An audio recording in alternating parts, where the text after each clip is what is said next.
Hi and welcome to this tutorial. Today we're going to focus on answering the question, what is your biggest failure and what did you learn from it? There's no problem with failing at anything. It happens to all people at some stage in their life or career. And nobody sets out to fail. Sometimes things happen due to unforeseen circumstances, technological failures, last minute decisions. Sometimes the failures are in our control, sometimes they're not. The key things to consider when answering this question, and these are the things not to do. So number one is don't say that you've ever failed.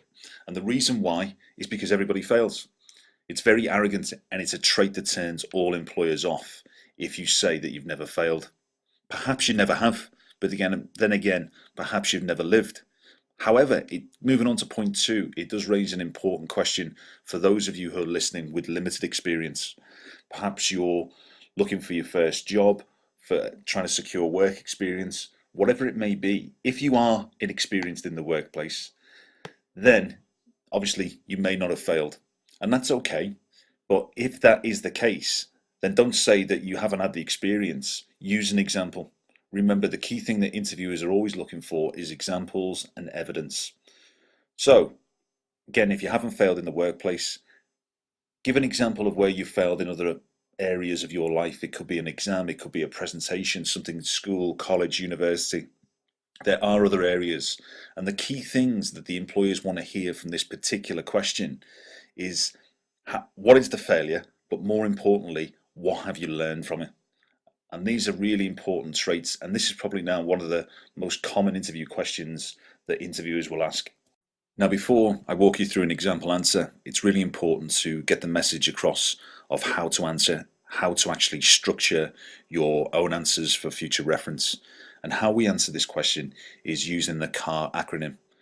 So if you watched any previous videos, you'll know that C stands for context. And what context means is giving the interview panel a summary.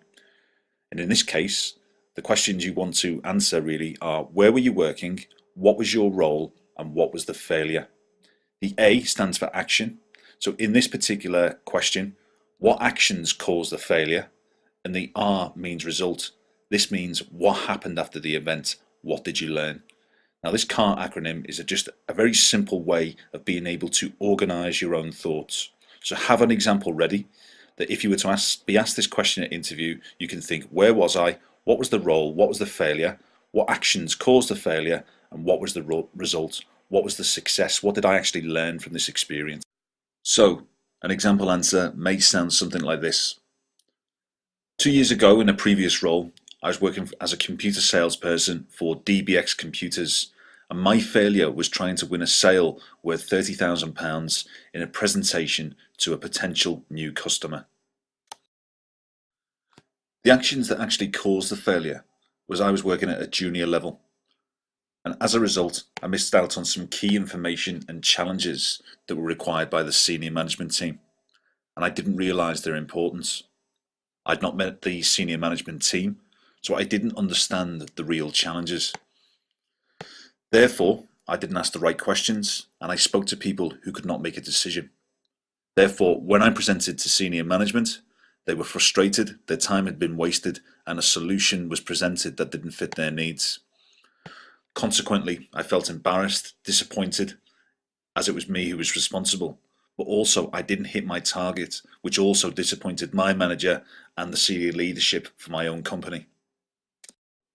The result of the experience is the following, and what I learned was not to be impatient, but to perform the right research and speak to the right decision makers. As a result, I've worked with my manager to identify a list of questions that I need to ask prior to any meeting or presentation. I also learned to gather information from people who can make decisions and also to get it in writing so I'm clear about what is required.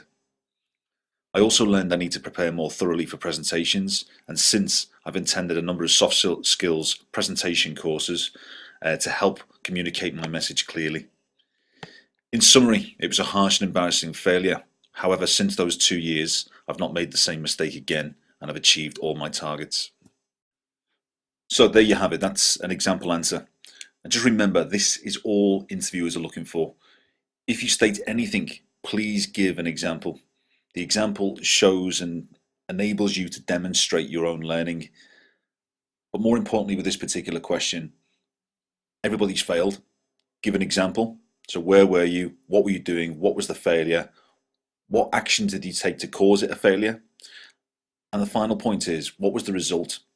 How did you learn from your mistakes? How did you learn from your failure? And that's really those three kind of key points that the interviewer wants to hear. Keep practicing using your own examples. Again, it might be a presentation that you failed in. What actions caused the presentation? And more importantly, what did you learn from your mistakes? It could be something in school, it could be something in project management, it could be something more related to the industry that you're in. Whatever it is, just remember those three key points. Where were you? What were you doing? What was the failure? The A, what actions happened that caused it to be a failure? And the R is the result. What happened in the end? What did you learn? So thanks for listening and stay tuned for more tutorials.